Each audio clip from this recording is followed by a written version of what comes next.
Hello students, आज हम class 8 की हिस्ट्री सेक्शन के बारे में देखेंगे। आप सभी को पता है हिस्ट्री एक बहुत बड़ा एक ऐसा चैप्टर है जिसके बारे में हम जितना भी ज़्यादा से ज़्यादा पढ़ें वो हमारे लिए बेहद कम होता है, क्योंकि जितना डीप आप इसके अंदर जाएंगे उतनी ही नई नई परतें एक तरह से आपके लिए ओपन होती जाएंगी। तो मैं आपको एक ब्रीफ इंट्रोडक्शन देना चाहता हूँ कि अभी तक हमने हिस्ट्री में क्या किया है। देखिए, सबसे पहले हमने जाना एंशिएंट हिस्ट्री के बारे में, जो आपने क्लास 6 में पढ़ा होगा, जहां पर आपने इंडस वैली सिविलाइजेशन के बारे में देखा होगा, जो लगभग 4500 ईयर्स एगो डेवलप हुई थी। और इसी के साथ कई और कंटेम्प्री हमारी सिविलाइजेशन उस समय डेवलप हुई थी, जिनमें आप मेसोपोटामियन कह सकते हैं,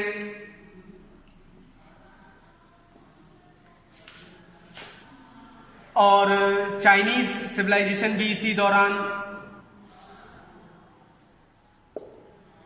डेवलप हुई। और इसके बाद हमारा जो टाइम आता है वो वैदिक पीरियड का आता है। जो स्टार्टिंग पीरियड हमारा जो जीसस का बर्थ है उससे पहले का जो टाइम था वो वैदिक पीरियड के आसपास का समय काल कहलाया। फिर इसके बाद मौर्यन एज आती है, गुप्ताज एज आती है, इसके बाद कई और डायनेस्टीज इस तरह से हमारी चलती हैं। ये सभी आपने एंशिएंट हिस्ट्री के बारे में देख लिया होगा। इसके बाद मेडाइवल हिस्ट्री। मेडाइवल हिस्ट्री में क्या आता है? सल्तनत पीरियड, जहां पर हमने कई तरह के जो डायनेस्टीज हैं उनके बारे में देखा, जिनमें सबसे पहले स्टार्टिंग होती है गुलाम वंश, या जो हमारा गुलाम डायनेस्टी या मुमलुक डायनेस्टी से कहा गया। फिर इसके बाद खिलजी डायनेस्टी आती है, फिर इसके बाद तुगलक डायनेस्टी आती है, फिर इसके बाद सैयद डायनेस्टी आती है, और लास्ट में लोधी डायनेस्टी आती है। तो ये इन सभी डायनेस्टीज को हमने सल्तनत पीरियड के दौरान पढ़ा।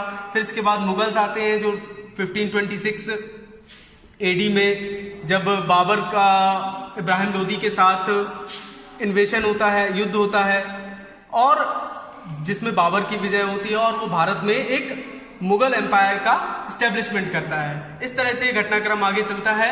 अब हमारा मेन फोकस जो आपकी इस क्लास में भी रहेगा और आपकी जो बुक जिस पर बेस्ड है वो है मॉडर्न पीरियड पर, यानी आधुनिक भारत पर।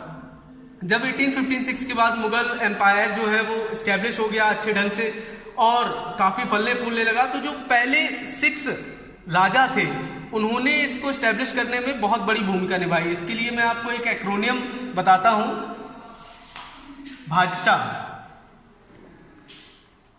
बी फॉर बाबर, फिर हुमायूं आता है, फिर अकबर आता है, फिर जहांगीर आता है, फिर शाहजहां आता है, और फिर लास्ट में औरंगजेब आता है। ये जो 6 सबसे बड़े शासक हुए मुगलों के, उन्होंने मुगल डायनेस्टी को एक बहुत बड़े आयाम तक पहुंचाया। फिर इसके बाद जैसे ही औरंगजेब जो है वो 1707 में उसकी मृत्यु होती है, तो वहां से डिक्लाइन जो है वो मुगल डायनेस्टी का शुरू हो जाता है। और उसी डिक्लाइन होने के साथ साथ 1857 में जो डिक्लाइन चलता रहता है मुगल डायनेस्टीज का, आखिरकार जब अंग्रेज उनका रिप्लेसमेंट करते हैं तो वहां पर एक म्यूटनी होती है, यानी एक फ्रीडम फाइट होती है, जिसको कंसीडर किया गया है मॉडर्न पीरियड के दौरान। और फिर इसके बाद जब हमारा जो फर्स्ट इंडिपेंडेंस फाइट होती है इंडिपेंडेंस के लिए, वो सफल नहीं हो पाती है। उसके बाद हमारा स्ट्रगल फॉर इंडिपेंडेंस, कि हमारे देश की स्वतंत्रता के लिए जो स्ट्रगल था वो कैसे शुरू होता है।